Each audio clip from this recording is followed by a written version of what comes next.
invoked human rights, Saddam Hussein's atrocious record, as a factor in arguing for effective Security Council action.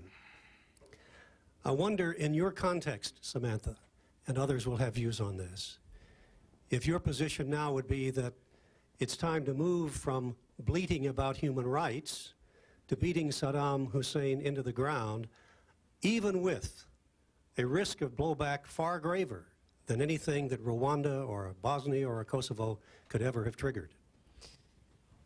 It's an excellent question. As you know, the human rights community, such as it is, it's a little bit like the international community. I'm not sure there is one, but the human rights community is deeply conflicted about the war in Iraq because it feels that the reporting that it did in the late 1980s and in the early 90s on torture, on chemical weapons use, the gassing, so on, that these are now being invoked to service a war that is being motivated by other objectives.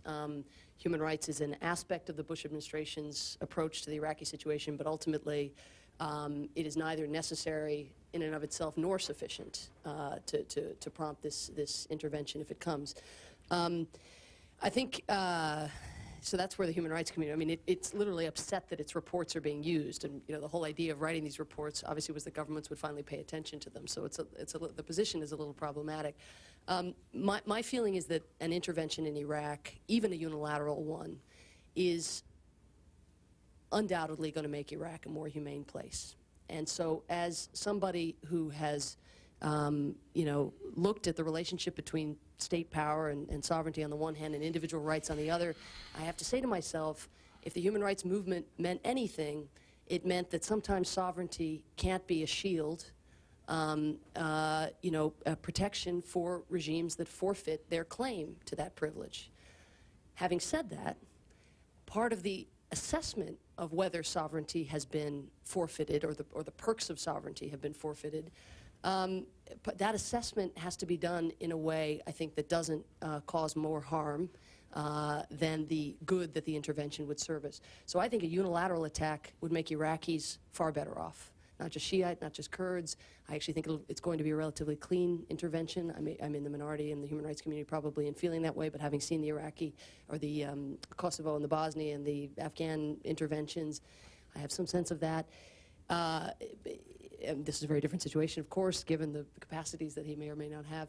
But I think it would render the world a much more dangerous place. And I think that my view of the intervention and that of human rights people would be very different if the Bush administration had thought more systemically about, for instance, AIDS in Africa funding, the International Criminal Court, some of the 9 treaties that it has turned its back on. I think that its credibility to be the guardian of these principles and to speak the language of human rights would be far greater, again, if it hadn't just started to do so in this isolated way in these terms. So I actually think that I didn't hear Secretary Powell, and I don't know who he's persuaded, but it's very, very important for them to go into diplomatic overdrive and get, if possible, another Security Council resolution and some kind of multilateral support, or I just think chaos reigns, and this looks like us as a terrorist country violating international rules.